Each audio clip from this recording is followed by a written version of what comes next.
Voltamos e já chamando o Dr. Luiz Fernando Maldonado aqui para bater um papinho comigo sobre alguns assuntos relacionados ao direito condominial. Dr. Luiz Fernando já está aí. Dr. Luiz Fernando, bem-vindo, boa tarde. Boa tarde, Rodrigo. Obrigado. Sempre um prazer. Luiz Fernando, há um tempo, né, nós falávamos sobre a questão, aliás, discutimos sobre a questão dos sistemas que seriam implantados, das modificações que seriam feitas, né, com projeções aí para o futuro, de melhoria nas portarias, utilizando a portaria virtual e tudo mais. Na hora que nós temos um assunto trabalhando a questão da startup voltada à tecnologia e voltado para fazer com que os gastos para o consumidor sejam mais baixos, na hora que ele estava falando, me remeteu muito às conversas que nós tivemos aqui na hora de uma tecnologia, né? Logicamente que no início os condomínios iriam dispor de um valor, mas com o tempo essa tecnologia faria com que os custos condominiais fossem mais atrativos, né? A tecnologia é algo que não se tem como fugir. Ela vem com o intuito de contribuir, de trazer conforto, tranquilidade, segurança, e é algo, sim, iminente. Vai caber a cada setor, no caso dos condomínios, também se adequarem a essas tecnologias que vão surgindo. No caso de condomínio, uma tecnologia já bastante evidente, já existente, mas ainda em implantação, em transição, é a portaria remota, a portaria virtual, que ainda se discute muito na justiça, se pode, se não pode. O sindicato defende, né, que isso prejudica os empregos, que é óbvio que matematicamente vai prejudicar muitos empregos, é óbvio. Mas, por outro lado, traz a economia para os condomínios, que é uma coisa que todo condomínio sempre busca economia, e o maior custo de qualquer condomínio sempre vai ser folha de pagamento, por ter, principalmente a portaria, costuma ser 24 horas, né, mas tem a zeladoria, tem a faxina. Então, os condomínios sempre visando economia com segurança e conforto, eles podem pensar aí a respeito de ir para uma portaria virtual. Mas isso já é uma discussão de muito tempo. A justiça às vezes vai para um lado, a justiça às vezes vai para o outro. Ainda não tem uma estabilidade sobre esse assunto, não. Mas é algo que é difícil você frear a tecnologia. É algo que você tem que tentar regulamentá-la da forma mais adequada. Ô Luiz, vamos falar um pouquinho sobre este momento, né? E sempre falamos sobre este momento nessa época, que é a famosa questão dos limites para as situações natalinas, porque precisa existir um limite. E nós temos visto já alguns condomínios que saíram à frente, teoricamente seria a partir do dia 6, né? Porque é um mês, do dia 6 até o dia 6 de janeiro, que é o dia de todos os reis, né? Dos reis magos. E aí sim se retiraria todos os itens que foram colocados na decoração. Mas a cada ano, a decoração vem sendo mais tecnológica, mais luminosa, com sons, e até qual seria o limite que esses condomínios teriam para que não atrapalhasse a vida alheia. Não só aquela questão de decibéis, não. Porque a iluminação, meia-noite, 1 hora da manhã, não é fácil em condomínio que está inclusive, muito iluminado na cidade. É verdade. Os condomínios eles acabam se antecipando um pouco nas decorações, porque as decorações deles são muito grandes, né? E às vezes demandam semanas para que o eletricista faça a instalação. E nessa época do ano, dezembro, é muito difícil às vezes conseguir um prestador de serviço. Então, por isso, os condomínios, às vezes, lá finalzinho de outubro, começo de novembro, já começam a se mexer para fazer os enfeites, né? Geralmente com luzes. Mas tudo tem limite. Nós temos que entender o seguinte: existe a parte de enfeitar a área comum do condomínio, que é atribuição do síndico fazer isso.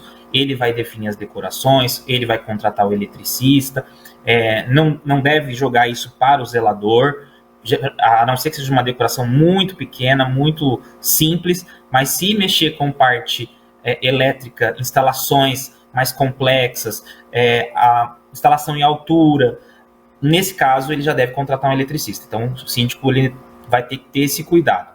E geralmente ele vai cuidar disso. O condômino, ele às vezes quer também decorar a sua parte privativa, ou às vezes a sua porta, a sua janela, a sua varanda, e aí ele tem que ter algum respeito, seguir algumas regras. Primeiro ponto, condômino, ele não pode decorar as áreas comuns. Isso daí é atribuição do condomínio. Então, as convenções, geralmente, elas já trazem que é proibido ao condômino intervir nas áreas comuns. Inclusive, por exemplo, o jardim. Então, o condômino, por mais que ele queira, de forma até positiva, ajudar o condomínio, ele não pode fazer a decoração da área comum. Isso daí ele não pode intervir.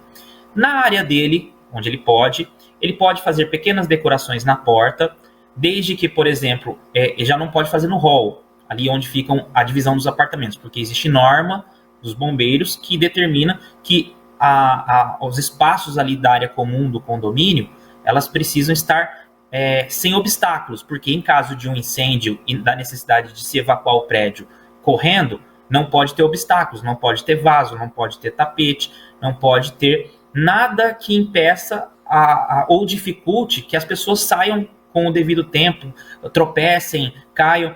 Então, ali ele não vai poder colocar um enfeite. Por exemplo, ele quer colocar uma árvore de Natal no corredor do condomínio, na área externa. Ele já não vai poder, por conta de normas do bombeiro. Na porta dele, ele pode colocar uma guirlanda, um pequeno enfeite, que não vai entrar como uma alteração de fachada. Até porque existem certas épocas que dá para fazer concessões por ser, no caso do Natal, Ano Novo, é uma festa mundial de confraternização.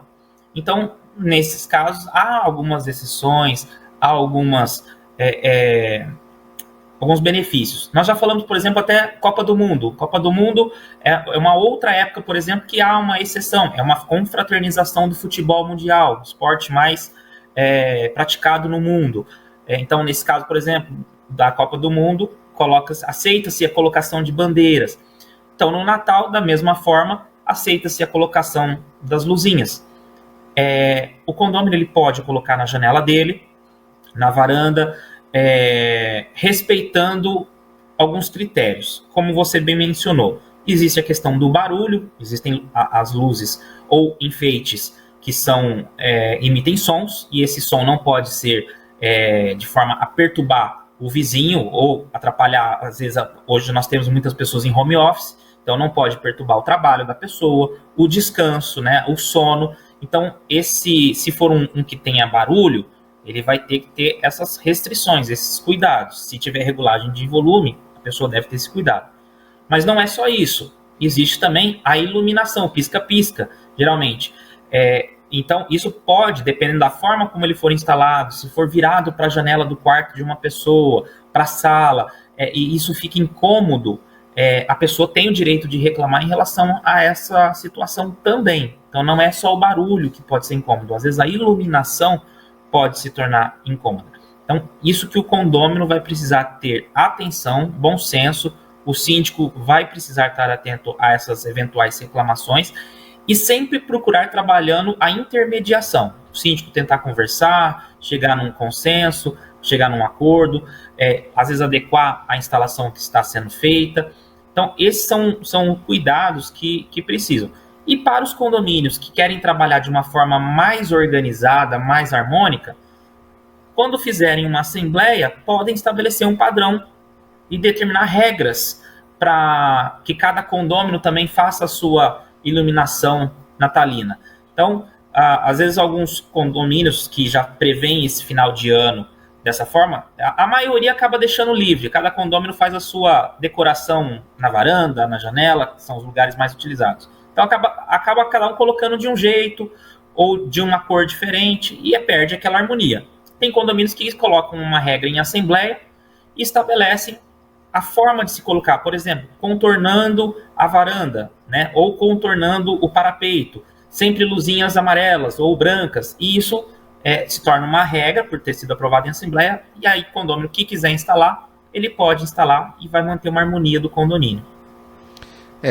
Eu acho que é mais uma dor de cabeça até às vezes para o próprio síndico, né, em montar uma assembleia e conseguir organizar isso de uma forma em que todos acabem cooperando para entenderem esse tipo de valorização, às vezes até mesmo para mostrar aquele condomínio de uma forma diferente, colocar esse condomínio até na mídia social, mostrando qual o trabalho, como que foi feito, a busca, como chegaram até a concepção dessas ideias criadas, né, para a iluminação do local, porque é interessante, porque na hora que você pega algumas situações que existem na cidade, você ou há uma competição com luminosidade ou com competição com cores. Então parece que está um carnaval e não um Natal. Né? Você vê um prédio inteiro pintado, cada andar de um jeito diferente, cada apartamento de um jeito diferente.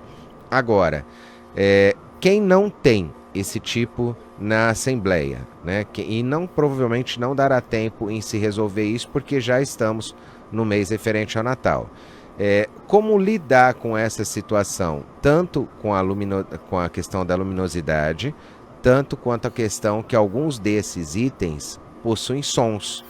E até em qual momento o síndico deveria, e ele pode fazer isso por si só, em baixar lá vou usar a palavra decreto, informando que até às 11 horas as luzes podem ficar acesas, após as 11 horas não. Ele pode fazer isso também para tentar coibir problemas futuros? Primeiro momento, o síndico percebendo que tem uma ocorrência relacionada a esse tipo de situação, seja barulho ou luz, ele deve procurar o condômino responsável por essa situação que está gerando essa ocorrência e tentar amigavelmente conversar com ele, apresentando a situação, tentando fazer com que ele se coloque no lugar do outro, a pessoa possivelmente incomodada ou sobre a irregularidade. Então, o síndico precisa ter essa didática, essa pedagogia de tentar explicar para o condômino a respeito da situação. Se ele compreender, ótimo, já o primeiro passo. O passo seguinte é estabelecer a forma de resolução. Vai adequar a instalação por conta das luzes, vai tirar o som, enfim, conforme o caso. Se o condômino for resistente e não se flexibilizar para fazer uma adequação, aí o síndico ele tem ali a autonomia, a autoridade dele, para dentro da convenção e do regimento interno, usar as regras pertinentes a cada situação que ocorrer, para aplicar as notificações, advertências ou até mesmo multas que forem compatíveis com a situação. Então o síndico, nesse caso, ele vai ter a autonomia dele, mas quando diz autonomia, é por conta de convenção e regimento interno. Ele vai agir dentro daquelas normas. É o que é difícil. Agora, nesse período também, tem a questão dos balanços. Nós temos aí mais 3 minutinhos, Luiz Fernando. Como conseguir... eu não sei se é a época, mas eu sei que todo final de ano existem as questões de se fazer os cálculos, se fazer as verificações, para entender o que foi gasto, o que não foi gasto e apresentar isso também para os condôminos. É essa época que também tudo acontece ou somente na troca do período entre síndicos? Na verdade, os condomínios, de uma forma padrão, tanto pelo Código Civil quanto pelas convenções, eles têm até o primeiro trimestre para fazer as assembleias ordinárias, que é onde eles vão fazer a prestação de contas e o fechamento do balanço, que eles vão apresentar para os condôminos. Então, agora, eles não vão mexer com isso agora. Eles vão entrar em janeiro eles vão começar a fazer os fechamentos em relação a dezembro, para apresentar para os condôminos o exercício anterior. Então, aí consegue apresentar de janeiro a dezembro de 2024, né, na Assembleia de 2025, para você apresentar exercício completo. Se fizesse o fechamento agora, uma Assembleia agora, por exemplo, não teria dezembro ainda fechado para fazer a prestação de contas. Então, por conta disso, se estabelece que você espera primeiro o ano fechar, para depois, a partir de janeiro, fevereiro até março, alguns condomínios, inclusive, estendem isso até abril e alguns até junho, dão até o primeiro semestre para ser feito. Aí, fazendo esse fechamento, vai ser chamada Assembleia, onde vai ter a prestação de contas do exercício que finalizou e a previsão orçamentária para o exercício que está em curso, em andamento, no caso 2025. qual que é o maior problema neste período do ano, né? Neste período de dezembro? Nós estamos aí no início de dezembro. Qual que é o maior problema encontrado em condomínios? O maior problema é todo mundo querendo resolver as coisas antes querendo resolver a vida até o dia 20 de dezembro, porque o fórum entra em recesso, e esquecendo que nós estamos praticamente há 10, 15 dias corridos, né? Dias úteis dá até menos, e o pessoal fica desesperado para resolver a vida. Tá com problema de vazamento, preciso que meu vizinho arrume, ele não quer arrumar, quer entrar com processo. Você pode até entrar com processo agora, mas o fórum entra em recesso, não vai resolver muita coisa. Então, o maior conflito agora são os condôminos e o síndico querendo resolver problemas de contratos, problemas de processo, problemas de vizinhos, antes do fórum fechar, né? Antes do fórum entrar em recesso, o que praticamente é impossível, né? E depois do dia 20, os maiores problemas acabam sendo, às vezes, as visitas, as festas com barulhos excessivos, às vezes a falta do condômino informar na portaria uma lista de convidados. Então, isso que acabam sendo os maiores problemas nessa época. Luiz Fernando, na próxima semana vamos dar sequência a esse assunto, porque esse assunto muito interessa, viu? Quero agradecê-lo mais uma vez pela participação, nossos ouvintes telespectadores. Um ótimo final de semana a todos e até segunda, se Deus assim nos permitir. Hora do Consumidor.